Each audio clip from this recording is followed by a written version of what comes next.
et ce nouveau coup de tonnerre après le rachat de Crédit Suisse par UBS.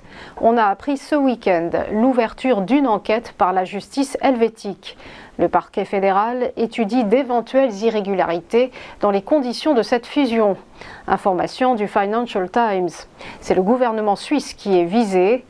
Des infractions au code pénal auraient été commises. Menée dans l'urgence, l'opération de sauvetage de Crédit Suisse avait été orchestrée par les autorités locales. Pour un peu plus de 3 milliards d'euros, la banque en faillite avait été absorbée par sa grande rivale UBS, alors qu'un vent de panique s'était emparé des marchés européens. Par ailleurs, on a appris que 24 000 à 36 000 postes seraient menacés par la fusion, selon la presse helvétique, soit 20 à 30% des emplois Crédit Suisse à travers le monde. On poursuit avec la Russie qui resserre le robinet de pétrole. 500 000 barils en moins par jour. Voilà la cadence que s'est fixée Moscou jusqu'à fin 2023. Il s'agit d'une prolongation de sa réduction de production lancée le 10 février dernier.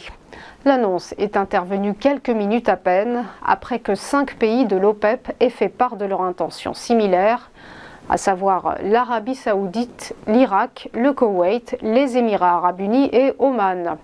La Russie, on le rappelle, est alliée des 13 membres du cartel. Les géants pétroliers ont justifié leur décision en évoquant, je cite, une mesure de précaution contre une plus grande volatilité du marché. Conséquence, ce matin, les cours de l'or noir bondissent, plus 6%, un regain après une forte chute depuis le début de l'année. Les cours étaient revenus sous la barre des $70 le baril de Brent avant de reprendre de la vigueur la semaine dernière. Terminons par la citation du week-end. L'inflation sous-jacente dans la zone euro est encore significativement trop élevée.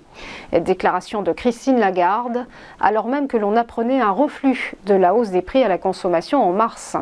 Loin d'être retombée, la pression inflationniste s'élève à 6,9% sur un an, contre 8,5% le mois dernier. Un ralentissement dû à la maîtrise des coûts énergétiques, mais l'inflation sous-jacente, elle, accélère, plus 5,7% en excluant les prix alimentaires et de l'énergie. C'est un record et c'est ce que la présidente de la Banque centrale européenne a voulu mettre en relief, ouvrant ainsi la voie à une poursuite de son durcissement monétaire entamé en juillet dernier. La prochaine décision de la BCE à ce sujet est d'ailleurs attendue le 4 mai. On en vient au point bourse. Petit rappel de la clôture des marchés vendredi dernier, des places boursières européennes au beau fixe. Une hausse pour le CAC 40 qui a grimpé de plus 0,81%, terminant à 7 322 points et s'élançant vers son plus haut historique. À Francfort, le DAX, lui, a grignoté plus 0,69% à 15 628 points. Et à Londres, le FTSE a grappillé plus 0,15% à 7 631 points, tandis que le MIB de Milan progressait de 0,7%. À Wall Street, du vert tous azimuts également. Le Dow Jones s'est rehaussé de plus 1,26%, alors que le S&P 500 s'est apprécié de plus 1,44%. Et quant au Nasdaq Composite, il a pris 1,74%.